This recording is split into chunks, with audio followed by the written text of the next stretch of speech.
काफी देर से अनेक संत गुरुजनों के प्रवचन आप सुन रहे हैं।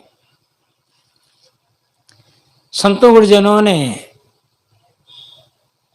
अपने प्रवचन में जो संदेश दिया है उनका हमारे जीवन में मनन और आचरण कर सकें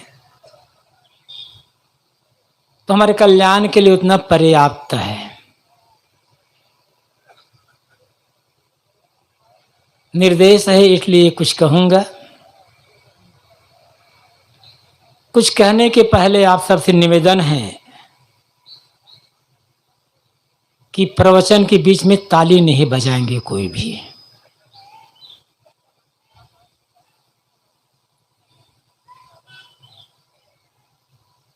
सदगुरु कबीर का एक बड़ा सरल सा पद, जिसकी कुछ पंक्तियां कुछ देर पहले संचालक महोदय आपको सुना रहे थे। पहले पूरा पद, फिर कुछ पंक्तियों पर निवेदन। सदगुरु कबीर कहते हैं, सदगुरु शरणे जाए के तामत त्यागिए, भला बुरा कही जाए तो उठ नहीं लागिए। उठ लागे सो रार, रार महा नीच है, जही घट उपजे क्रोध सोई घट मीच है।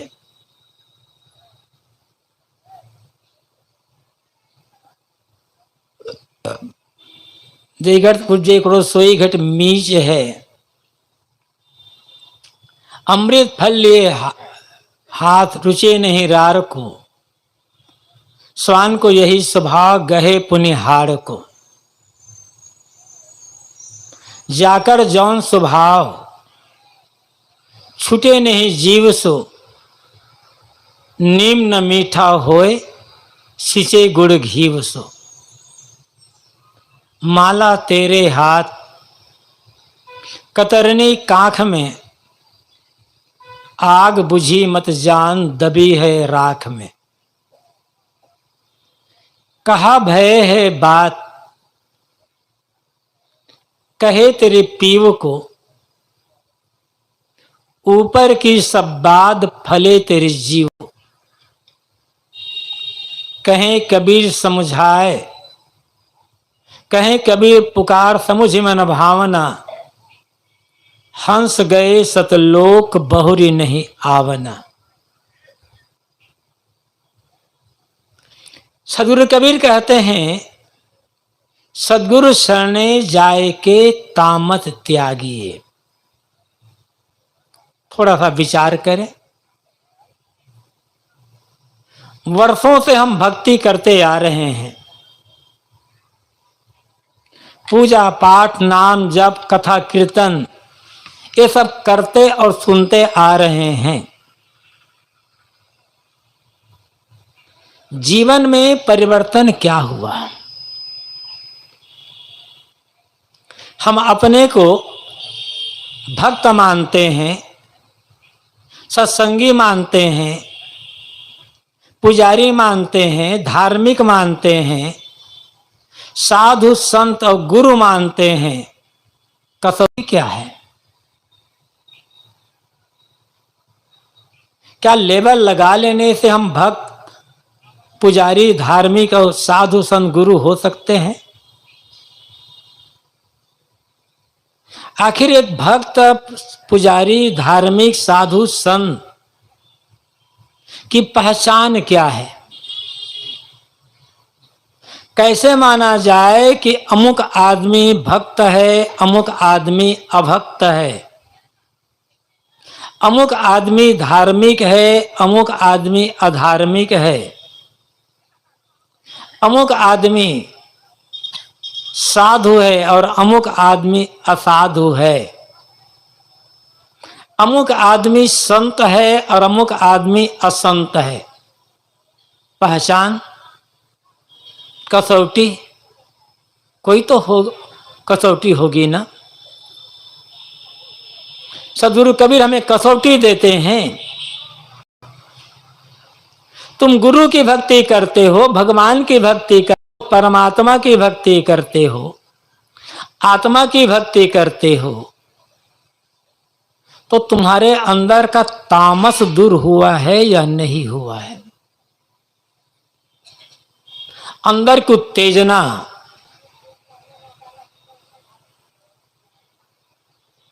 अंदर का क्रोध, अंदर की विषय लोलुपता,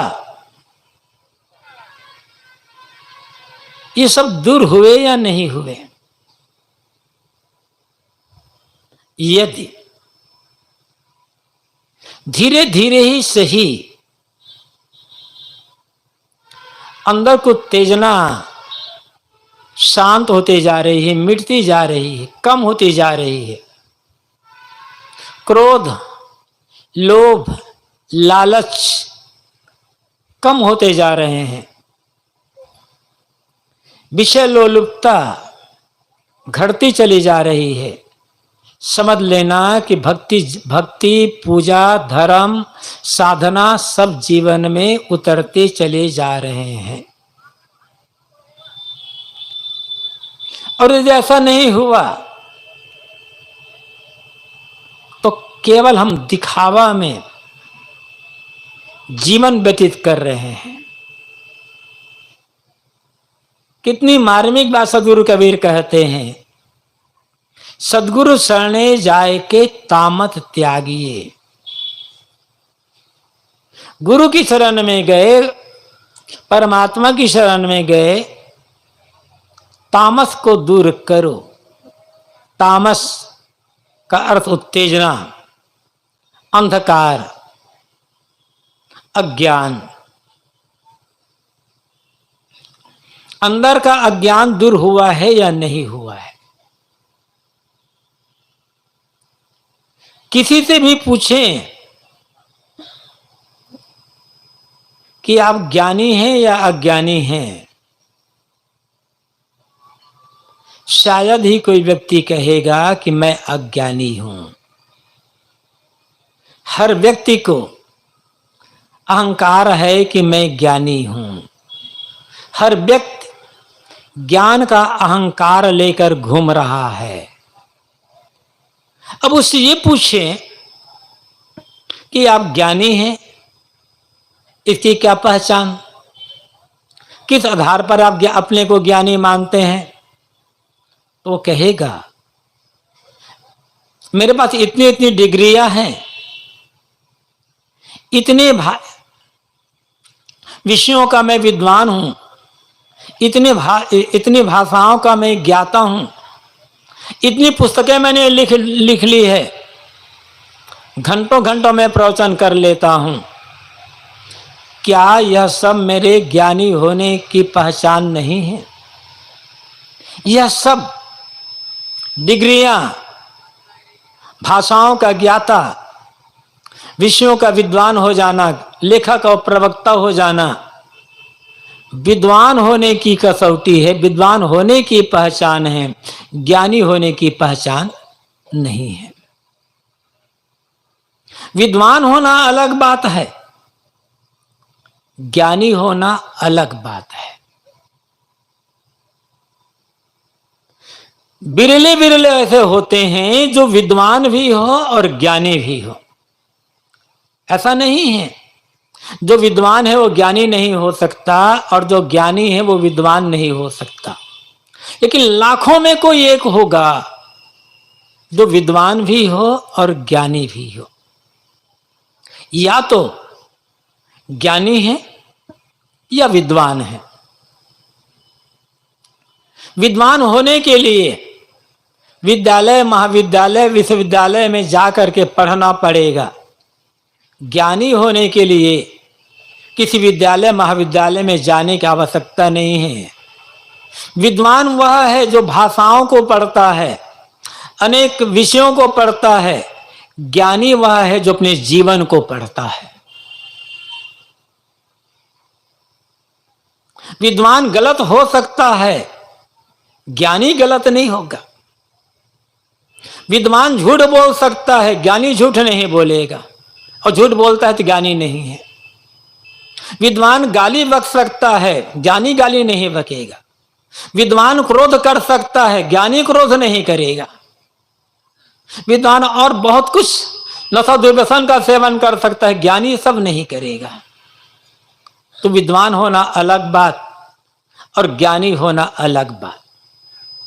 ज्ञानी वह है जिसका मन शांत है और जो किसी परिस्थिति में दुखी नहीं होता। यदि मन अशांत है, दुखी है, तो हम विद्वान तो हो सकते हैं, ज्ञानी नहीं हो सकते। गुरुदेव जी अक्सर ये कहा करते थे, उनकी एक पुस्तक है छोटी सी, संत कौन। हम लोगों के वेश में जो भी है, सफेद कपड़े में, गेरुए कपड़े में या अन्य कपड़े में, सबको संत कहा जाता है। एक मर्यादा है, कहना भी चाहिए, आदर सूचक शब्द है संत। लेकिन संत कौन? गुरुदेव जी की पुस्तक है, इसका पहला वाक्य है, जो दुखी नहीं होता वो संत है, वही ज्ञानी है। किस बात का दुख? जीवन में परिस्थितियां आती है और परिस्थितियां कभी कभी हमें विचलित भी कर देती है,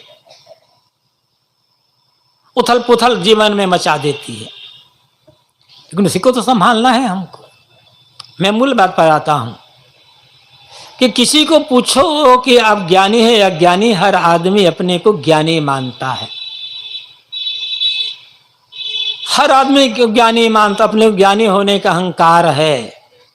प्रश्न यह भी है, जब दुनिया में हर आदमी ज्ञानी है तो इस समाज में इतनी समस्याएं क्यों हैं?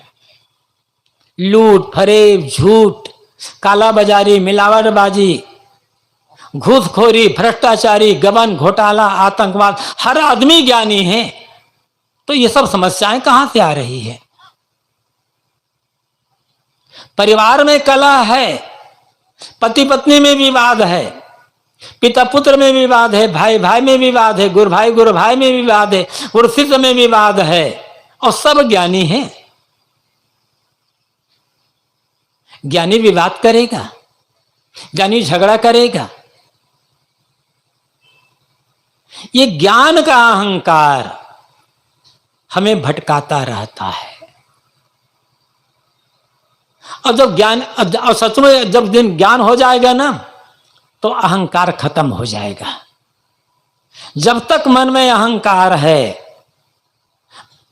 अपने को कुछ होने का, मैं ये हूं, मैं वो हूं, दूसरे लोग कहते हैं, उनकी भावना है, लेकिन हम अपने को मानते हैं कि मैं ये हूं, मैं वो हूं, ये अहंकार जिस दिन खत्म हो जाएगा, समझ लेना ज्ञान जीवन में उतर गया है। और जब तक अहंकार है तब तक अज्ञान है। अज्ञान और अहंकार दोनों साथ साथ चलते हैं। अहंकार है तो अज्ञान है, अज्ञान है तो अहंकार है। सदगुरु कबीर कहते हैं, तुम गुरु की शरण में चले गए हो, गुरु की भक्ति करते हो, तुम्हारे गुरु बहुत बड़े हैं, बड़े त्यागी और वैरागी हैं, अच्छी बात। तो गुरु की शरण में जाने के पश्चात तुम्हारा अंदर का जो तामस है, ये दूर हुआ है या नहीं हुआ है?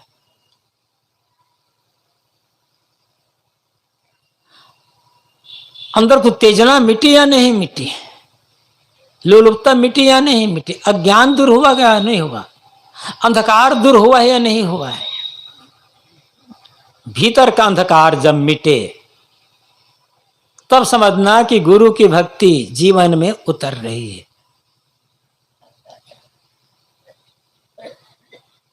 और ज्ञान का अंधकार मिटेगा कैसे? कर्मकांड से नहीं मिटेगा। कर्मकांड की अपनी आवश्यकता है कुछ लोगों के लिए, लेकिन कितने कर्म कांड में हम उलझ जाएं, उससे हमारा अज्ञान दूर नहीं होगा।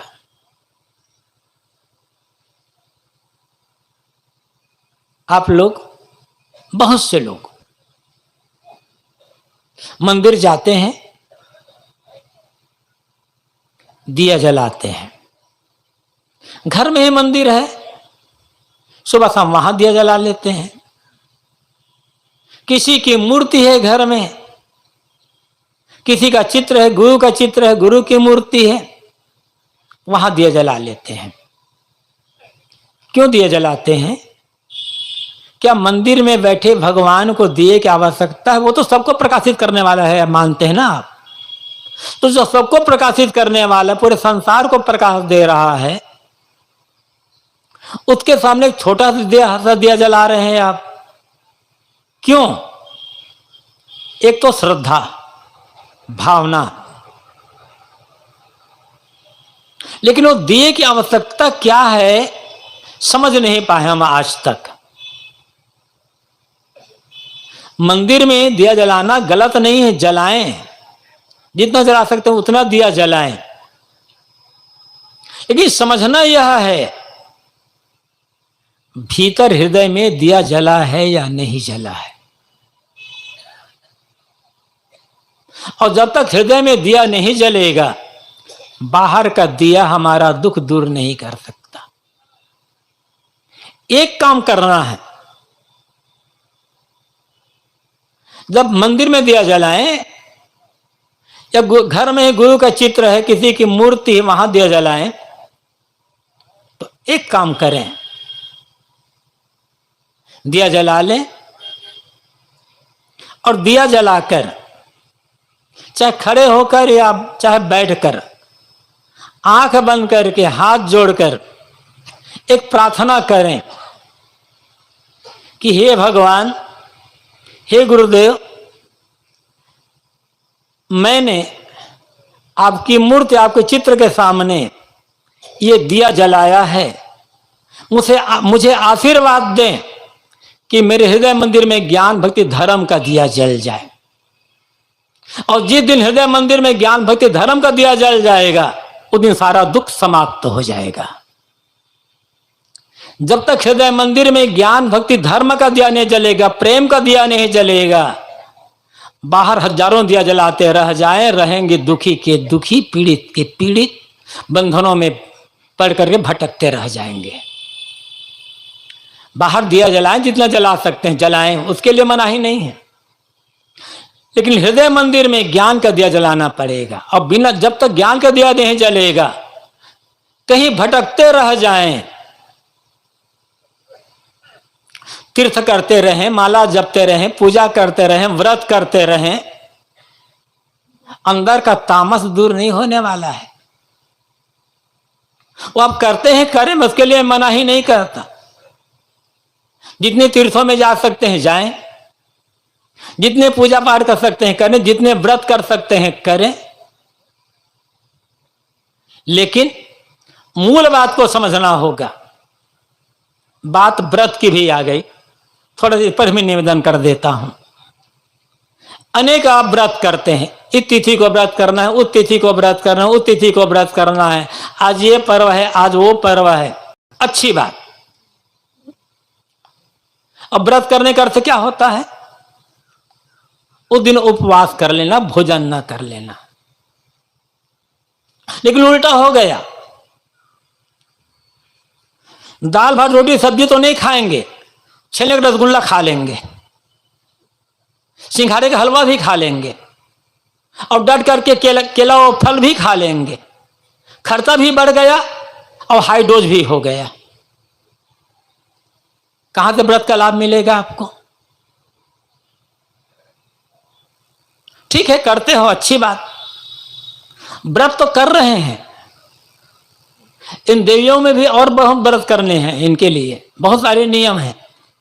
इतने व्रत करते आ रहे हैं, इतने व्रत करते आ रहे हैं, इतनी उम्र बीत गई, कितना पुण्य इकट्ठा हुआ जीवन में, कितना दुख दूर हुआ है, कितना लोभ मोह, ये सब कितने दूर हुए।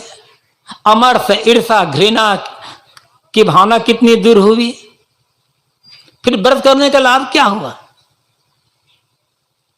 आप व्रत करते हैं, व्रत करें, लेकिन मेरा निवेदन है एक दूसरे व्रत के लिए हर आदमी को, चाहे वो साधु हो चाहे गृहस्थ, स्त्री हो चाहे पुरुष, हर दिन व्रत करना चाहिए। हर दिन व्रत करने की आवश्यकता है। आप कहेंगे कि हर दिन व्रत करेंगे, भोजन नहीं करेंगे तो काम कैसे होगा? काम बढ़िया होगा, लेकिन मैं कौन सा व्रत करने को कह रहा हूं यह समझना होगा। हर दिन व्रत करें, सुबह उठें और आज सोचें कि आज मेरा क्रोध का व्रत है, चाहे जो हो मुझे क्रोध नहीं करना है। एक दिन सोचे कि आज मेरा झूठ का व्रत है, आज मेरा लोभ का व्रत है, आज मेरा झगड़े का व्रत है, आज मेरी निंदा का व्रत है। यह व्रत करके देखो जीवन में कितना कल्याण बढ़ेगा, पुण्य बढ़ेगा।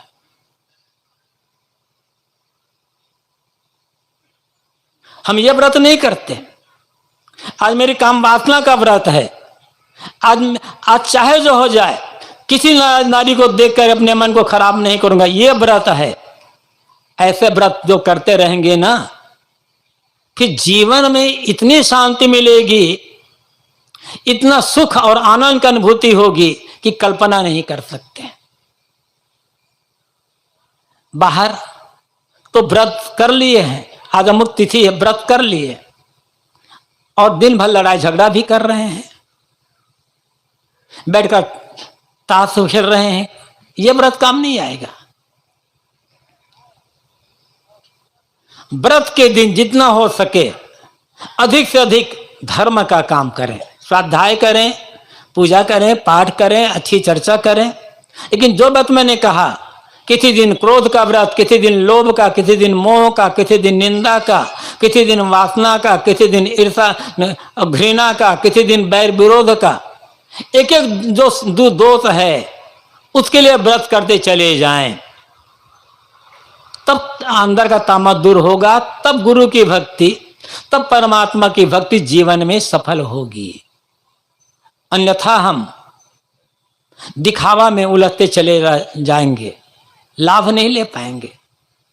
सदगुरु कबीर कहते हैं, सदगुरु शरणे जाए के तामस त्यागिए। तुम गुरु की शरण में चले गए हो, तुम धर्म का काम करते हो, भक्ति का काम करते हो, तो अंदर का जो तामस है, अंदर का अज्ञान अंधकार, इसी दूर कर दो। अब अज्ञान अंधकार जब दूर हो गया, तब जीवन में ज्ञान का, धर्म का, प्रेम का उजाला हो गया। और जहां ज्ञान का जो उजाला है, धर्म का उजाला है, वहां किसी प्रकार का दुख नहीं हो सकता है। कोई कहता है मेरे भीतर का तामस दूर हो चुका है, तो कसौटी क्या है इसकी? फिर कैसे माने? सदगुरु कहते हैं, भला बुरा कही जाए तो उठ नहीं लागिए। कोई तुम्हें भला बुरा कह देता है तो उठ करके लगो मत। सदगुरु तो कहते हैं, भली बुरी सबका सुन लीजिए, कर गुजरान गरीबी में, मन लागो मेरो यार फकीरी में। दुनिया है, किसके किसके मुंह को बंद करेंगे? अपने मुंह को बंद किया जा सकता है, बस दूसरे के मुंह को बंद नहीं किया जा सकता। कोई निंदा करेगा, कोई प्रशंसा करेगा, कोई बुराई करेगा, कोई आलोचना करेगा, और हम इसको लेकर के शुद्ध होते रहेंगे, पीड़ित होते रहेंगे। तो फिर भक्ति का मतलब क्या हुआ? ज्ञान और धर्म का मतलब ही क्या हुआ? स्वयं किसी की निंदा ना करें, लेकिन कोई आपकी हमारी निंदा करता है तो उसे सहन कर लें। सदगुरु कबीर ने तो कहा है, जो तू भक्ति करन को चाहत हो, निंदा से नहीं डरियो जी। यदि तुम भक्ति करना चाहते हो, साधना करना चाहते हो, समाज की सेवा करना चाहते हो किसी प्रकार, तो निंदा से डरना मत।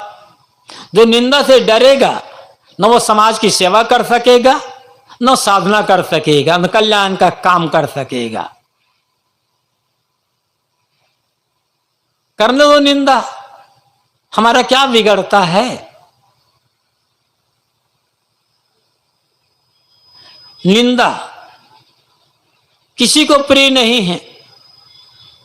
निंदा सुन करके हर आदमी का मन दुखी हो जाता है, पीड़ित होता है। प्रश्न यह है, क्या सचमुच में निंदा दुखदाई है, निंदा दुख देती है? निंदा में दुख क्यों होता है? वस्तुतः निंदा दुख नहीं देती है, प्रशंसा दुख देती है। हमें याद रखना होगा, प्रशंसा सुन करके मन जितना खुश होगा, निंदा सुन करके मन उतना दुखी होगा।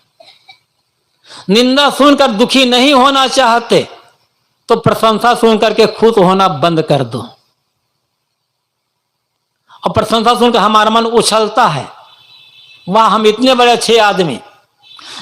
प्रशंसा में जितना आनंद मानोगे, निंदा में उतना दुख सहन करना पड़ेगा, याद रख लीजना होगा हमको। सम्मान पाकर के जितना फूलोगे, अपमान पाकर उतना पचकना होगा। नियम है, अपमान पाकर पचकना नहीं चाहते तो सम्मान पाकर के फूलना बंद कर दें। लेकिन किसी ने हमारी प्रशंसा की, एकदम गदगद हो गए, उछलने लग गए। कहीं गए, सम्मान मिला, वाह माल हम इतने बड़े आदमी हैं। इस सम्मान की भूख, प्रशंसा की भूख, यही भूख निंदा और अपमान में दुख देती है। प्रशंसा और सम्मान की भूख खत्म करके ऐसा काम करते चले जाएं जिस काम से हमारा अपना कल्याण हो और दूसरों की सेवा हो, समाज को एक अच्छा आदर्श मिल सके। ये हमारे हाथ में है और हमें यही करना है। किसी के प्रशंसा से हमारा लाभ नहीं होने वाला, हमारा कल्याण नहीं होगा। कहीं सम्मान गए, खूब माला पहना दिए, उससे हमारा कल्याण नहीं होगा, उससे हमारा मन शांत नहीं होगा। किंतु विवेक से, विचार से, सेवा से, सदाचार से, संयम से, साधना से हमारा कल्याण होगा। और इसलिए हमें इन्हीं बातों पर ध्यान देना है। सदगुरु कबीर कहते हैं, भला बुरा कही जाए तो उठ नहीं लागिए। कोई तुम्हें भला बुरा कहता है तो उठ करके लगो मत, जवाब मत दो। किस किस को जवाब दोगे आप? जवाब देना अपनी कमजोरी है। कहीं ऐसा अवसर आ सकता है जहां जवाब की आवश्यकता हो सकती है। कोर्ट है, कचहरी है या कुछ और हो, न्याय की बात है वहां पर, लेकिन हर जगह नहीं। ज्यादातर तो मौन रह करके शांत रहना यही कल्याणकारी है। साहब कहते उठ लागे सोरार। यदि निंदा सुन करके, अपमान पा करके तो उठ कर बदला लेना चाहे तो झगड़ा बढ़ेगा। हर समय हमारा मन प्रतिक्रिया में पड़ा रहता, प्रतिक्रिया में। उन्होंने मुझे ऐसा कहा, उन्होंने मेरा अपमान किया, उन्होंने मेरी निंदा की। वो क्या होते हैं, होता है वो कौन होते हैं ऐसा कहने वाले, मैं सबको देख लूंगा। ये जो प्रतिक्रिया है ना, यही प्रतिक्रिया हमें रुलाती है, दुख देती है। निंदा का बढ़िया उत्तर है मौन रह जाना। निंदा का बढ़िया उत्तर है निंदा करने वाले के साथ प्रेम का और सद्भावना का व्यवहार करना। निंदा मर जाएगी। निंदा करने वाले को हम अपना बैरी मान लेते हैं, ये हमारा दुश्मन, हमारा बैरी है। और सदगुरु कबीर क्या कहते हैं? निंदक नीरे राखिए आंगन कुटी छवाए, बिन पानी साबुन बिना निर्मल करे सभाए। हम सब कबीर साहब का अनुयायी हैं। सदगुरु कबीर के रास्ते में कितने रोड़े आए, कितने रोड़े आए, कितने रोड़े आए, कितना उनको अपमान करने का प्रयास किया, उनकी निंदा की गई, उनको तकलीफ दी गई। लेकिन पूरी कबीरवाणी पढ़ जाइए आप, जिन लोगों ने कबीर साहब को तकलीफ दी, उनके रास्ते में रोड़े अटकाया, उनके लिए एक शब्द भी कहीं नहीं मिलने वाला है आपको। और ऐसे महान सदगुरु का अनुयायी होकर के हम थोड़ी सी निंदा पाकर के विचलित हो जाते हैं, सेवा का काम छोड़ देते हैं, साधना का काम छोड़ देते हैं, भक्ति का काम छोड़ देते हैं, उलझ करके रह जाते हैं, लड़ने झगड़ने लग जाते हैं। साहब कहते हैं उठ लागे सोरार, निंदा सुन करके उठ करके लगोगे, बदला लेने की भावना रखोगे, बदला लेने का काम करोगे तो समझ लो झगड़ा बढ़ेगा। उठ लागे सोरार, रार महान नीच है। साहब कहते हैं ये झगड़ा बढ़ाना पतन का काम है। झगड़ करके आज तक किसको शांति मिली है? झगड़ करके कौन आज तक भक्ति धर्म और सेवा साधना का काम कर सका है? झगड़ करके आज तक कौन कल्याण का काम कर सका है?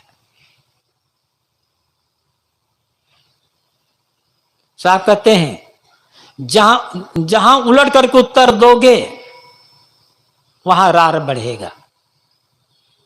एक बात मैं ये अभी बीच में ने कही थी, कोई ऐसा है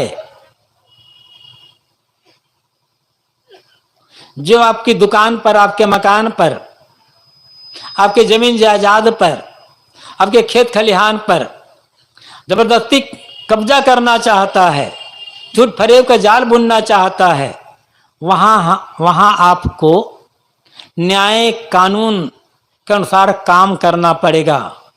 वहां चुप रह जाना गलत हो जाएगा। व्यक्तिगत जीवन की बात यहां चल रही, सामाजिक जीवन, व्यवहारिक जीवन की बात अलग होती है। व्यवहार से रेखे होता है, समाज का समाज से रेखे होता है। लेकिन व्यक्तिगत जीवन, व्यवहार में लोगों से न्याय नीति कानून के द्वारा उत्तर देते हुए भी अपने विरोधी के लिए हमें सद्भाव रखना होगा और कम से कम अंदर हमें अपने मन को शांत रखना होगा। तो ये साधना की बात चल रही, व्यक्तिगत कल्याण की बात चल रही है। साहब कहते हैं उठ करके लगोगे तो झगड़ा बढ़ेगा। उठ लागे सोरार, राम महान नीच है और झगड़ा बढ़ाना पतन का रास्ता है। अपने कल्याण में बाधा उत्पन्न करना है, क्योंकि झगड़ा बढ़ाने से क्या होगा? हम झगड़ा बढ़ाएंगे तो होगा क्या? क्रोध बढ़ेगा। और सदगुरु कबीर कहते हैं जही घट उपजे क्रोध सोई घट मीच है। जब जब तुम्हारे मन में क्रोध उत्पन्न हो, समझ लेना तुम्हारी भक्ति, तुम्हारे धर्म, तुम्हारी सेवा, तुम्हारी आध्यात्मिक साधना की मौत हो गई। क्रोध एक ऐसा शैतान है कि हमें अपने आप में रहने नहीं देता।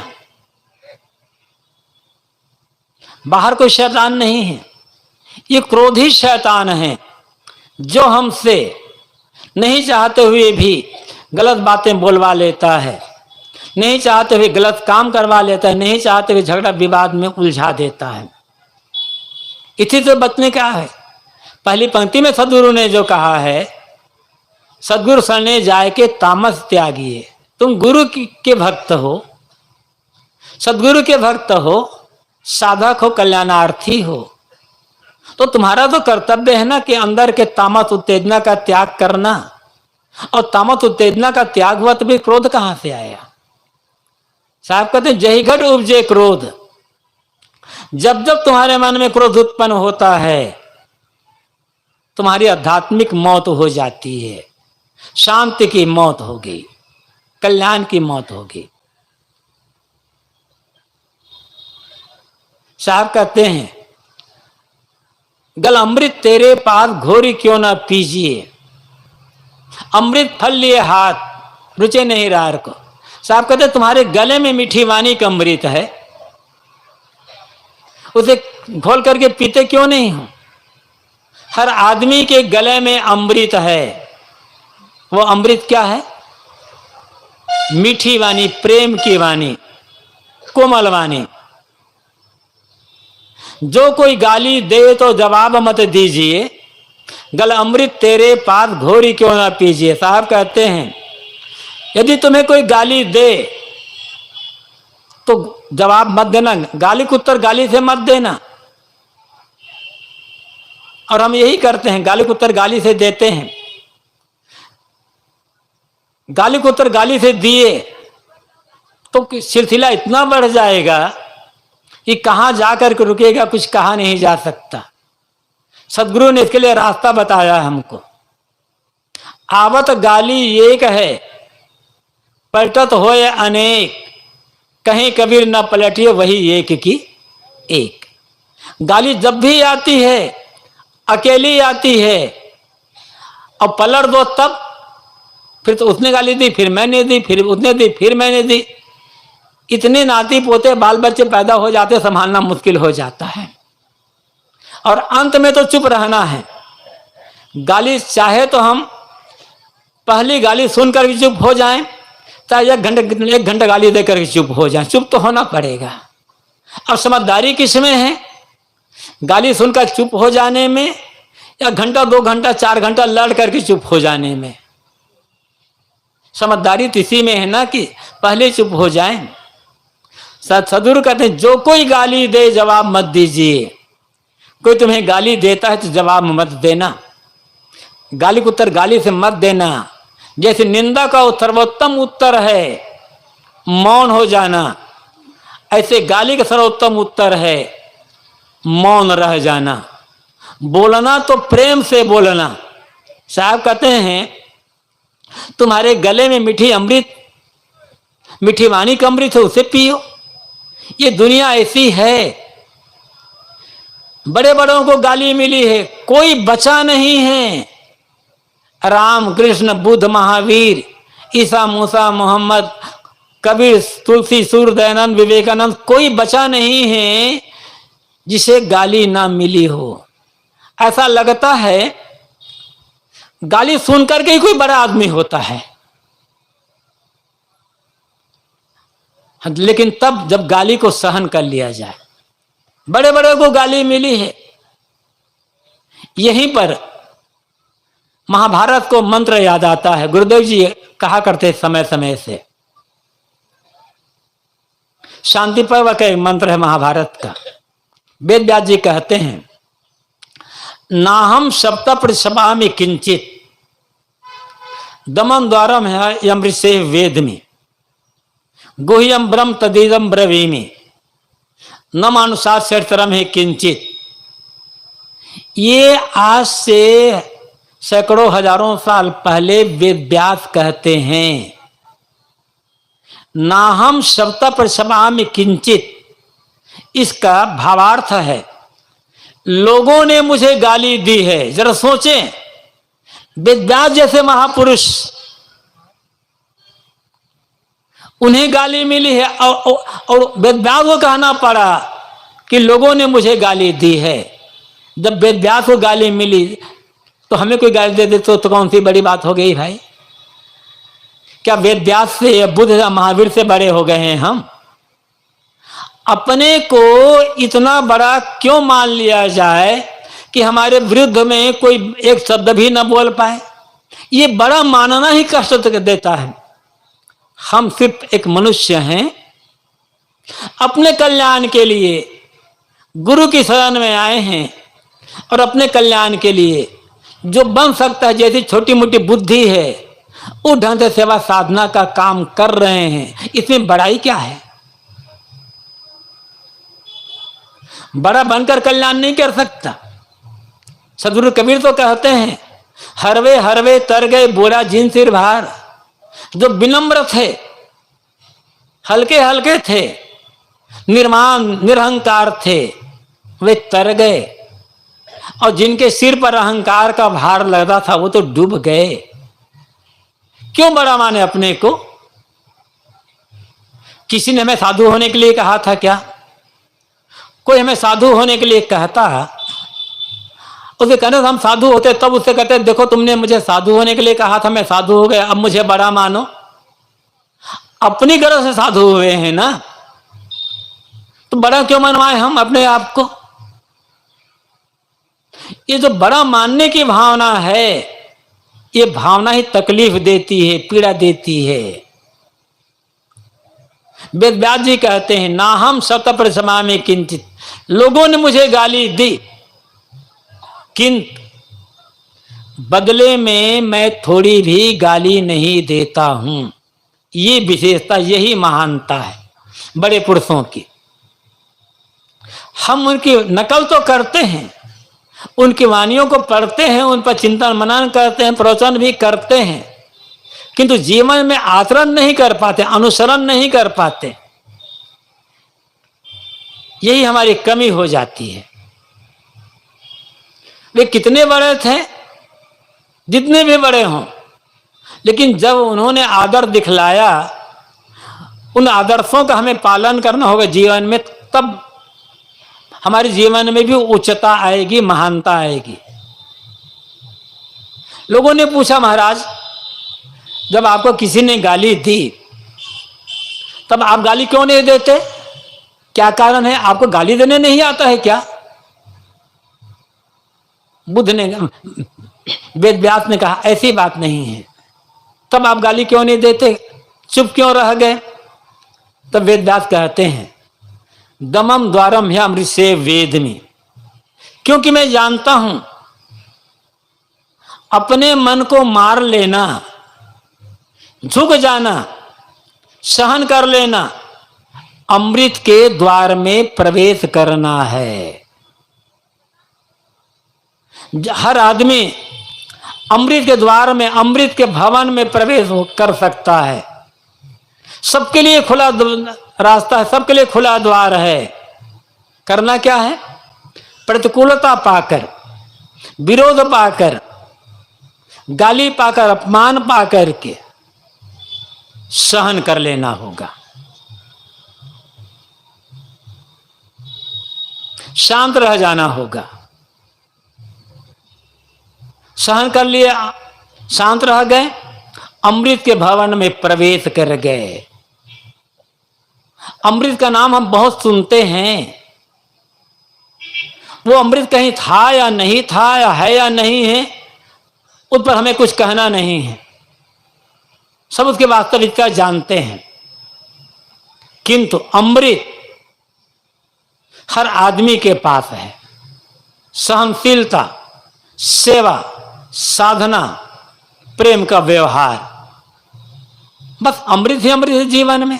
सारा विष खत्म हो गया। ये किसी मतपंथ की बात नहीं है। जो बातें हम कह रहे हैं ये किसी मतपंथ की बात नहीं है, किसी संप्रदाय की बात नहीं है, जीवन की बात है, मनुष्यता की बात है।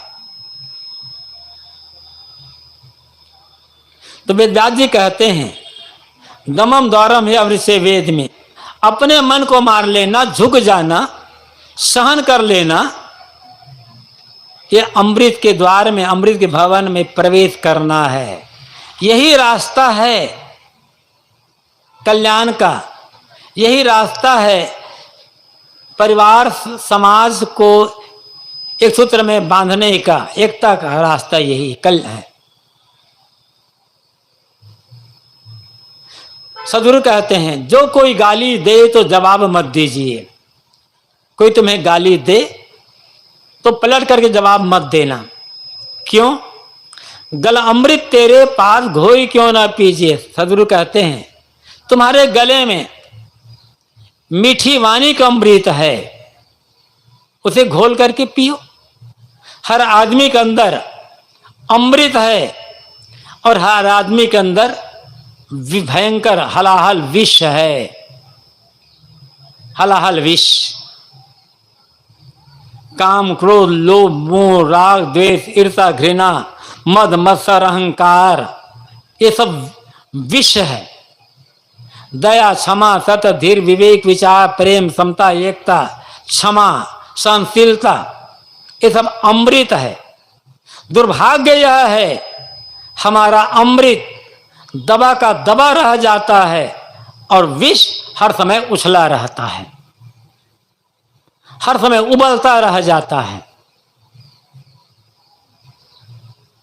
ये जीवन जीने का रास्ता नहीं है, कल्याण का रास्ता नहीं है। न व्यवहारिक रूप से हम शांत रह सकते हैं, न आध्यात्मिक उन्नति कर सकते हैं। गुरुदेव जी व्यवहार की शुद्धता के लिए, व्यवहार की मधुरता के लिए कई सूत्र कहा करते थे। उनमें उनका एक सूत्र है, अपने अंदर के जहर को मारना और दूसरों के उगले हुए जहर को सहन कर लेना, पी जाना। अथवा अपने अंदर जहर वही है उत्तेजना घृणा क्रोध लोभ लालच अहंकार।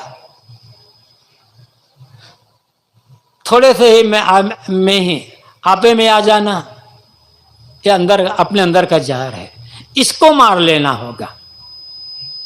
इसको मार लिए अंदर के जहर को, बस जीवन कृतार्थ हो जाएगा।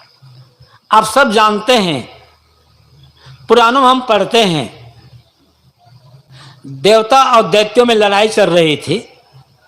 तो एक बार देवता और दैत्यों ने मिलकर समुद्र मंथन किया। समुद्र से 14 रत्न निकले। उन रत्नों को देवताओं ने आपस में बांट लिया। उसमें से अमृत निकला, छल करके देवताओं ने पी लिया, असुरों को दैत्यों को पीने नहीं दिया। फिर हलाहल विष निकला समुद्र से। उसका तेज इतना ज्यादा था कि थोड़े समय सबका दम घुटने लग गया, हाहाकार मच गया कि अब कौन रक्षा करेगा इस हलाहल विष के प्रभाव से संसार की। अरे देवता अमृत पी लिए थे, अमृत पीने वाला मरेगा नहीं, कोई भी पी लेता। लेकिन कोई देवता सामने नहीं आया उस हलाहल विष को पीने के लिए। और प्रभाव इतना था कि सबका दम घुट रहा था, बस अभी प्राणांत हो जाएगा सबका। ऐसे समय में एक देवता सामने आए, शंकर नाम का देवता सामने आए और उन्होंने उस जहर को पी लिया। फिर शंकर देव नहीं रह गए, देवाधिदेव महादेव बन गए। कब? जहर पी लिए। इसी प्रकार से अंदर का जो जहर है, काम क्रोध लोभ मोह राग द्वेष ईर्ष्या घृणा बैर कड़ुता, इनको पी लिया जाए। दूसरे बाहर के लोग निंदा आलोचना कर रहे, गाली दे रहे, इनको पी लिया जाए। हर व्यक्ति महादेव हो सकता है। हर व्यक्ति के भीतर वो महादेव बैठा हुआ है। लेकिन अपने महादेव को हम महादेव की पूजा तो करते हैं, बेलपत्ता चढ़ा दिए, धतूरा चढ़ा दिए, लेकिन अपने अंदर जहर को पीने की ताकत हम में नहीं, पीने की क्षमता हम में नहीं है। इसलिए महादेव की भक्ति करते हुए भी हम लघु बन करके रह जाते हैं, दिनहीन बन करके रह जाते हैं, वो शांति सुख का अनुभव नहीं कर पाते। तो गुरुदेव जी का सूत्र, अपने अंदर के जहर को मार लेना और दूसरे द्वारा उगले हुए जहर को पी लेना, व्यवहार की मधुरता के लिए आवश्यक, उतना कल्याण के लिए भी। यही तो भक्ति का फल है ना। ये तो पूजा का, धर्म का, साधना का अर्थ होता है। कहां कहां उलझेंगे। तो दूसरे लोग अपना जहर तो उबलते रहे, रहेंगे, उगलते रहेंगे। सबसे पहले अपने अंदर के जहर को मार लेना है। अंदर का विष जब शांत हो जाएगा तब बाहर के विष को पीने की क्षमता बढ़ जाएगी। यहां सदगुरु कबीर यहां कहते हैं, गल अमृत तेरे पास घोरी क्यों न पीजिए। तुम्हारे पास, तुम्हारे गले में मीठी वाणी का, प्रेमपूर्ण वाणी का अमृत है, उसे घोल करके पियो। अर्थात जहां बोलो, जिस किसी से बात करना, व्यवहार करना, प्रेम पूर्ण वाणी, प्रेम पूर्ण व्यवहार, प्रेम पूर्ण आचरण, बस भीतर शांति, बाहर शांति। इसलिए सदगुरु कबीर ने कहा, प्रेम पाड़ का चोल ना पहिर कबीरू नाच, पानी दिन हो तात को जो तन मन बोले साथ। पोथी पढ़ जगमुआ पंडित भया ना कोई, ढाई आखर प्रेम का पढ़े तो पंडित होए। जिसके जीवन का सारा व्यवहार प्रेम पूर्ण हो जाता है, ये प्रेम ही अमृत है। किंतु हम दूसरों से प्रेम पाना चाहते हैं, दूसरों के साथ प्रेम का व्यवहार नहीं कर पाते। हम चाहते हैं दूसरे लोग हमसे प्रेम से बात करें, मीठी वाणी में, कोमल वाणी में बात करें, किंतु हम वैसा नहीं कर पाते, तो अमृत का अनुभव कहां हो पाएगा। दूसरे लोगों पर अधिकार हमारा नहीं है, हमारा अधिकार हम पर है। जो हम चाहते हैं दूसरों से अपने लिए, वही व्यवहार दूसरों से हम स्वयं करते चले जाएं। जीवन में प्रेम का अमृत समा जाएगा, जीवन अमृतमय बन जाएगा, जीवन शांत हो जाएगा। इसके लिए आवश्यक है, सदगुरु कबीर ने पहली पंक्ति कही है, सदगुरु शरणे जाए के तामस त्यागिए। तुम गुरु की शरण में गए हो, पूजा करते हो, भक्ति करते हो, धर्म का काम करते हो, सेवा साधना संयम का काम करते हो, तो ध्यान यह रखो, धीरे धीरे ही भीतर का जो तामस है, अविद्या, अज्ञान, उत्तेजना, क्रोध, लोभ, मोह, लालच, लोलुपता, ये सब घटते चले जाए। जितना ये घटेंगे उतना अमृत बढ़ता जाएगा। और ऐसा करते करते अंदर का तामस पूरा का पूरा दूर हो गया, पूरा जीवन अमृत से सराबोर हो जाएगा। अब फिर हमारा व्यवहारिक जीवन और पारमार्थिक जीवन दोनों मंगलमय हो जाएगा। इसी संसार में रहकर हम अपने कल्याण का काम कर लेंगे। काफी देर से मैं आप सबके समझ निवेदन करता रहा, आप लोगों ने धैर्य से प्रेमपूर्ण मेरी बातों को सुना, बहुत बहुत धन्यवाद।